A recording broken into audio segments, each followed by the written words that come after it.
பல்வேறு பகுதிகளில் நடைபெற்ற நிகழ்வுகளை களத்தில் மதிமுகம் பகுதியில் பார்க்கலாம்.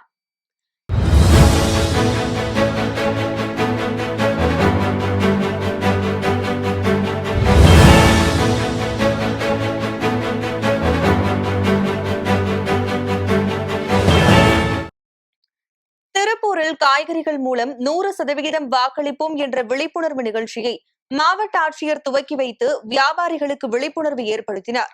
உழவர் சந்தையில் வேளாண் துறை சார்பில் ஏற்பாடு செய்யப்பட்டிருந்த விழிப்புணர்வு நிகழ்ச்சியில் காய்கறிகளை அடுக்கி 100% வாக்களிப்போம், ஜனநாயக கடமை ஆற்றுவோம் என வார்த்தைகளை உருவாக்கி விழிப்புணர்வு நிகழ்ச்சி நடத்தினர்.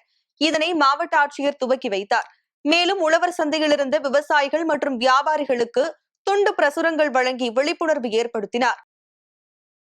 கோவை அடுத்த பொள்ளாச்சியில் நட்பாக பழகி மூதாட்டியை கொலை செய்து நகை பறித்து சென்ற மூதாட்டியை போலீசார் கைது செய்தனர். பொள்ளாச்சியை அடுத்த அன்புநகர் பகுதியைச் சேர்ந்தவர் விசாலாட்சி. இவரது மகன் நமச்சிவாயம் கடந்த மாதம் இவரை தொடர்பு கொள்ள முயன்ற போது விசாலாட்சி போனை எடுக்காமல் இருந்துள்ளார். இதையடுத்து சந்தேகமடைந்த நமச்சிவாயம் தனது அம்மாவை பார்க்க சென்ற போது விசாலாட்சி சுயநினைவில்லாமல் இருந்ததும் அவர் அணிந்திருந்த 8 பவுன் நகை காணாமல் போனதும் தெரியவந்தது. இதையடுத்து சிகிச்சைக்காக விசாலாட்சியை மருத்துவமனையில் அனுமதித்த போது அவர் ஏற்கனவே உயிரிழந்ததாக மருத்துவர்கள் தெரிவித்தனர்.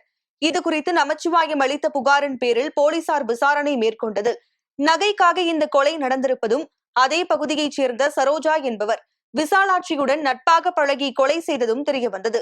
இதைத் தொடர்ந்து போலீசார் சரோஜாவை கைது செய்து விசாரணை மேற்கொண்டு வருகின்றனர்.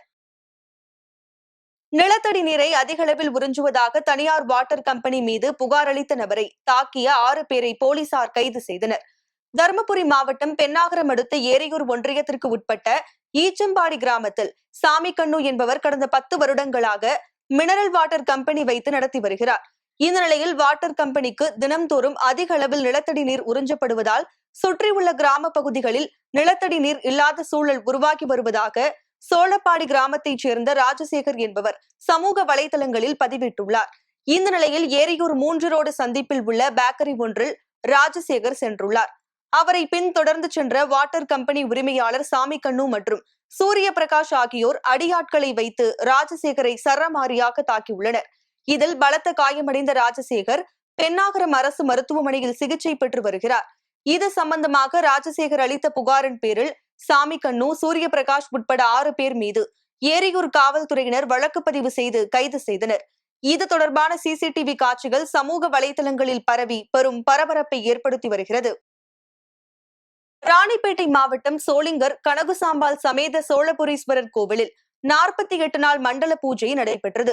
சோளிங்கர் பஜார் தெருவில் அமைந்துள்ள நூற்றாண்டு பழமை வாய்ந்த அருள்மிகு கனகுசாம்பாள் சமேத சோழபுரீஸ்வரர் கோவிலில் மகா கும்பாபிஷேகம் பிப்ரவரி 6ஆம் தேதி நடைபெற்றது. அதனைத் தொடர்ந்து 48 நாள் மண்டல பூஜை நடைபெற்றது. நிறைவு நாளையொட்டி சோழபுரீஸ்வரர் கனகுசாம்பாள் சாமிக்கு சிறப்பு பூஜை, அபிஷேகம், அலங்காரம் செய்யப்பட்டு மங்கள வாத்தியங்கள் முழங்க மகா தீபாராதனைகள் நடைபெற்றது. தொடர்ந்து சிறப்பு யாக பூஜை செய்து மூலவர் சுவாமிக்கு கலசம் மற்றும் சங்கிலிருந்து பூஜை செய்யப்பட்ட புனித நீர் ஊற்றி சிறப்பு அபிஷேகம் நடைபெற்றது.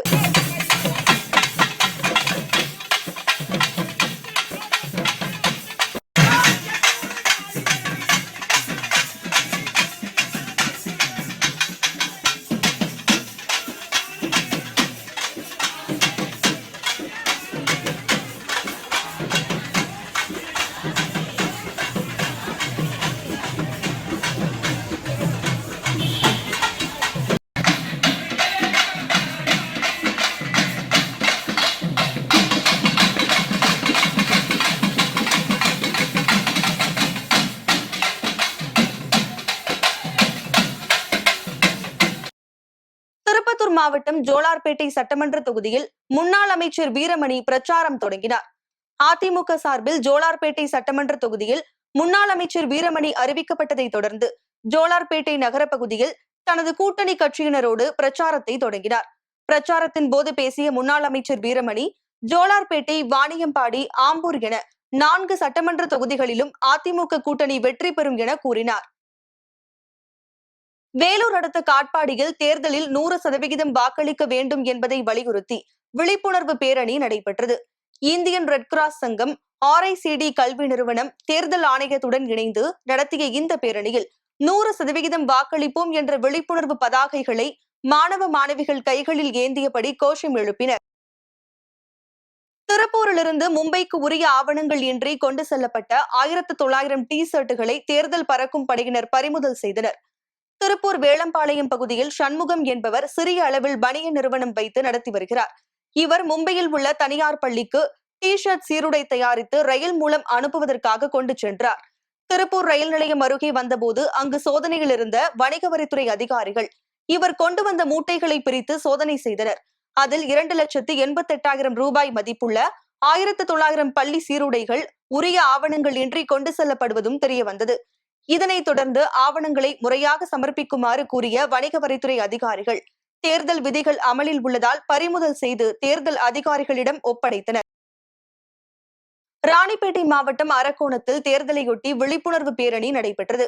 பேரணியில் திருநங்கைகள் பொதுமக்களுக்கு கைப்பிரதிகளை வழங்கி விழிப்புணர்வு ஏற்படுத்தினர். இந்நிகழ்ச்சியில் அரக்கோணம் சட்டமன்ற தேர்தல் நடத்தும் அலுவலரும் கோட்டாட்சியருமான ரமேஷ் சிறப்பு அழைப்பாளராக கலந்து கொண்டு பேரணியை தொடங்கி வைத்தார். பேரணிக்கு காவல்துறையினரின் உரிய பாதுகாப்பு வழங்கப்படாததால் வாகனங்களுக்கிடையே திருநங்கைகள் சிக்கி கடும் அவதிக்குள்ளானதாக குற்றச்சாட்டு எழுந்துள்ளது. இது பொதுமக்கள் மத்தியில் அதிருப்தியை ஏற்படுத்தியுள்ளது. ஈரோடு மாவட்டம் தாளவாடி அருகே மகனை கொலை செய்த கொலையாளியை சரமாரியாக அடித்துக் கொன்ற பெற்றோரை போலீசார் கைது செய்தனர். தொட்டகாஜனூர் கிராமத்தைச் சேர்ந்த மாதப்பா தொட்டம்மா தம்பதியின் 11 வயது மகன் ராகவன் சித்தி சிக்கம்மா என்பவரது வீட்டில் தங்கியிருந்தார். இந்நிலையில் பணம் கொடுக்கல் வாங்கல் பிரச்சினை காரணமாக சிக்கம்மாவையும் அருகில் உறங்கிக் கொண்டிருந்த சிறுவன் ராகவனையும் ஜேசிபி ஓட்டுநர் நாகேஷ் மற்றும் அவரது காதலி பாக்கியா கொலை செய்தனர். இந்நிலையில் தனது மகனை கொலை செய்த நாகேஷை மாதப்பா தொட்டம்மா தம்பதி கல்லால் அடித்து கொலை செய்தனர். கொலை செய்த கணவன் மாதப்பா, மனைவி தொட்டம்மா இருவரையும் கைது செய்த தாளவாடி காவல்துறையினர் வழக்கு பதிவு செய்து சிறையில் அடைத்தனர். சிலிண்டர் தட்டுப்பாடு குறித்து பிரதமர் மோடியின் செயல்பாடுகள் அச்சத்தை ஏற்படுத்தியுள்ளதாக தமிழ்நாடு ஹோட்டல்கள் சங்க தலைவர் வெங்கட சுப்பு தெரிவித்துள்ளார். ராணிப்பேட்டை மாவட்டம் அரக்கோணம் பகுதியில் நடைபெற்ற நிகழ்ச்சி ஒன்றில் பங்கேற்ற தமிழ்நாடு ஹோட்டல் சங்க தலைவர் வெங்கட சுப்பு செய்தியாளர்களை சந்தித்து பேசினார். அப்போது உணவகங்கள் மின்சக்தி மூலமாகவும் விறகு அடுப்பு மூலமாகவும் நடத்தப்பட்டு வருவதாக தெரிவித்தார். கள்ளச்சந்தையில் தனியார் நிறுவன கேஸ் சிலிண்டர்கள் விற்பனை செய்வதையும் அரசு உரிய நடவடிக்கை எடுக்க வேண்டும் என வலியுறுத்தியுள்ளார். இந்த வார காரணம் காட்டி கேஸ் சிலிண்டர் விலை ஏறக்குறைய 2 மடங்கு ஆகிவிட்டது. 100% விலை உயர்ந்திருக்கிறது. விறகு ஃபயர்வுட் கூட விலையை ஏற்றி விட்டார்கள். மின்சாரம் மட்டும்தான் இன்னும் உயர்த்தாமல் இருக்கிறார்கள். எப்போது உயரப்போவது தெரியலை. அவர்களால் கொடுக்க முடிவதில்லை. இந்த சூழ்நிலையிலே மிகவும் சிரமத்திற்கிடையே ஹோட்டல்கள் அதே விலையில் பெற்றுக்கொண்டிருக்கிறோம். இதே நிலை தொடர்ந்தால் விலையையும் உயர்த்த வேண்டிய சூழ்நிலை தவிர்க்க முடியாததாகிவிடும். மத்திய அரசிடம் நாங்கள் கேட்பதெல்லாம், நீங்கள் எங்களுக்கும் ஈக்குவலாக பகிர்ந்தளியுங்கள். இன்றைக்கு வீடுகளுக்கு முன்னுரிமை கொடுக்கிறீர்கள், மருத்துவமனைக்கு முன்னுரிமை கொடுக்கிறீர்கள், அதே போல உணவகங்களுக்கும் முன்னுரிமை கொடுத்து நீங்கள் பகிர்ந்து அளிக்க வேண்டும். 75% கொடுக்க வேண்டும் என்று கேட்டிருக்கிறோம். அவர்கள் 50% உத்தரவாதம் வழங்கி இருக்கிறார்கள். ஆனால் இன்றைக்கு வரைக்கும் அந்த 50% நம்ம வந்து சேர வேண்டும் கேட்டுக்கொள்கிறோம். ஸ்டேட் கவர்மெண்ட்டை பொறுத்தளவில் 3 கோரிக்கைகளை வச்சிருக்கிறோம். மின்சாரத்தை பொறுத்தளவில் ஏற்கனவே நம்ம வந்து ஸ்மால் ஸ்கேல் இண்டஸ்ட்ரின்னு அனௌன்ஸ் பண்ணியிருக்காங்க. அது பிரகாரம் கொடுத்தாலே 2 ரூபாய் பெர் சிலிண்டர் பெர் யூனிட் குறையும். அதை குறைச்சி கொடுக்கணும்னு கேட்டுட்டு இருக்கிறோம். அது இல்லாமல் சோலார்லேருந்து நாங்களே போட்டு பவர் ரெடி பண்ணிக்கிறோம். 100% எங்களுக்கு திருப்பி கொடுங்கன்னு கேட்குறோம். வீடுகளுக்கு கொடுக்குற மாதிரி. இப்போ அப்படி கொடுக்கறது இல்லை. அந்த டைம்லேயே யூஸ் பண்ணால் நமக்கு அப்படியே கொடுக்குறாங்க.